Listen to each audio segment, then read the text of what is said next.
Okay, believe it or not, I do read a lot of other people's reviews of music. Not because I'm looking to parrot opinions or seek validation in critical consensus, but because I'm always curious where and why my points of view might clash with other people's. And the fact that there is critical disagreement, that's not a bad thing either. People have differing opinions, and civil debate and discussion is always appreciated. And look, nowhere on the internet is that sort of debate and discussion more intense and heated where it comes to hip-hop. Particularly acts that sit on the borderline between underground and mainstream success, and especially those that move directly into the mainstream. Now, I'll admit that pop rap isn't always my thing, but there are ways of doing it well. I have a higher tolerance for pop than most, and I was willing to keep an open mind when I dug into the independently released debut album from LA rapper Kid Ink, Up and Away from 2012, just to get an idea of where this guy came from. I mean, it's early January, nothing much comes out this time of year, and I wanted to make sure I did my research effectively. And besides, the album couldn't be that bad, right? Well, it wasn't. Look, Kid Ink's Up and Away, it's not a great album, but it's okay, and it has a couple decent club bangers on it that I did really like. Part of my issues came with the Kid Ink's choice of a hip-hop sound, which is the nebulous genre of cloud rap, which is characterized by ethereal sounds, odd samples, and futuristic beats. Kid Ink sticks with an accessible form of it, to be sure, in instrumentation and in subject matter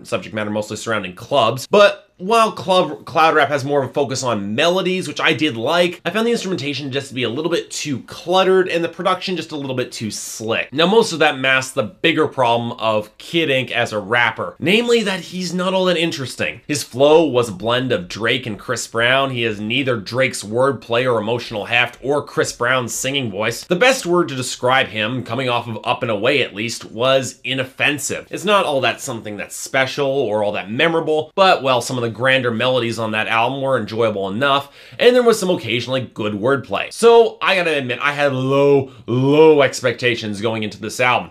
How'd it turn out? Well, this album is actually pretty damn good. And believe me, I'm as surprised as you probably are. An early January major label release from a pop rapper featuring not one, but two Chris Brown collaborations, that screams mediocre cash-in record for me, but I ended up liking a lot more of Kid Ink's My Own Lane than I thought I would. Frankly, this record is exactly what I was hoping B.O.B's most recent album, Underground Luxury, could have been. But you know what, hey, I'll take good music regardless of its source. So okay, what went right here? Well, we can start with the instrumentation and the production, which did exactly what it needed to do with a major label pop rap release coming from the underground. It cleaned up some of the clutter in the production, added some heavier beats for a good solid foundation, and fused it all with the crisp melody lines that were the best part of Kid Ink's work in the past. And man, some of the hooks on this album, they just work for me. The horn-driven hook and the movement, the 80s gothic synths and main chick, and the phenomenal song Rollin',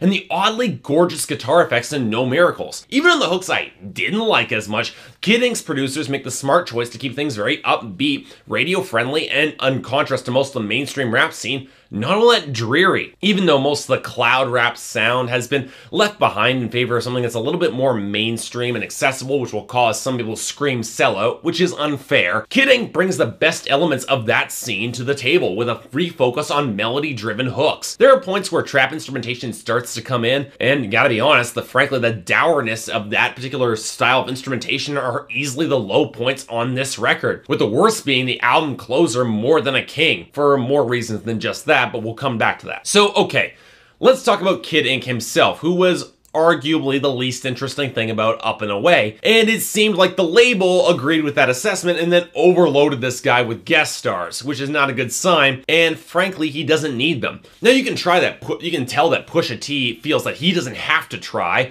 and then Kid Ink just blows him off the table in their collaboration Murda, and then he does the same thing for Tyga in their collaboration. Now for once, Chris Brown is actually decent on the hooks of his two songs, mostly because they're not nearly as explicit and they avoid the wordplay that tends to make him somewhat insufferable and creepy. But for me, the big standouts were King Los on No Option, where he's got just great rap interplay with Kid Ink and a definite name to watch coming up, and Elle Varner, whose raw passion on No Miracles was striking, memorable, and really quite potent. I really hope to hear more from her. But what about Kid Ink himself? Appears we got distracted again. My previous problem with the guy is that he didn't really have enough to stand out and be something of a unique personality in the rap scene, given that his obvious similarities with Drake. You know what? I'm happy to say that this record took a number of steps to alleviating that problem. For one, unlike Drake, Kid Ink is consistent. He knows exactly what he wants to be, and he sticks within his range, and he doesn't really attempt to go above and beyond it. And for one, he's not somebody who spends a lot of his time bragging or trying to denigrate his audience, and that wins big points for me. His strengths are more rooted in populism and fun and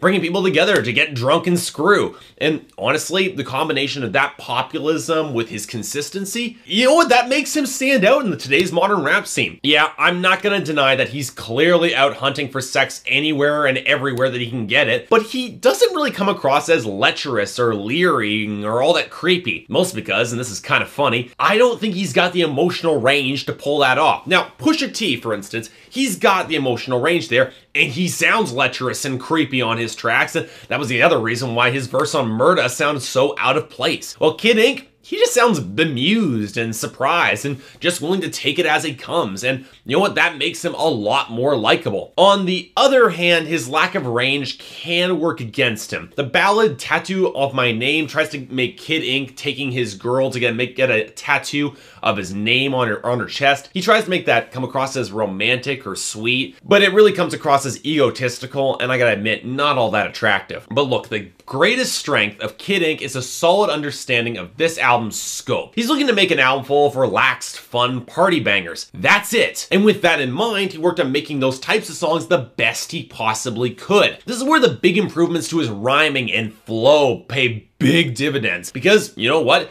Off of this album, Kid Ink is a solid technical rapper, and his punchlines, they just have an effortlessness to him that trusts the audience to follow along. Yeah, there are a few flubbed lines, but they're not enough to seriously slow this album's momentum, which is a great hidden strength. You want to keep hearing this album and you want to keep listening to it because it's got that great flow between track to track. And you can also tell that Kid Ink worked really hard at constructing solid lyrics that have a surprising amount of wit, but he makes it sound easy. He's likely capable of saying more, which means that this album never really rises into something that's all that special or that will likely stick with me beyond simply being a really fun record. But you know what? There's nothing wrong with good time party songs, and Kid Ink all handles it all with a lot of flair and a lot of style. In the end, you should not ignore My Own Lane by Kid Ink because it's a lot of fun. Energetic instrumentation, some great wordplay, some solid guest performances, and Kid Ink delivering better rhymes with a populist spirit than so many rappers trying way too hard to convince you that they're better than you. Is this album lightweight and is it kind of poppy? Well, yes, it is. But Kid Ink does that particular style damn well, and My Own Lane really works in that vein. For me, it's a strong 7 out of 10, and it's a definite recommendation, especially for the songs The Movement, No Miracles, and especially Rollin', which might go down as one of my favorite songs of the year. It's a great song. You know what? My only regret with this album is that the record label decided to dump it in early January, where it'll likely be forgotten by most people. Because really, this album shouldn't be. Check out My Own Lane by Kid Ink. He deserves it, because this album's a lot of fun.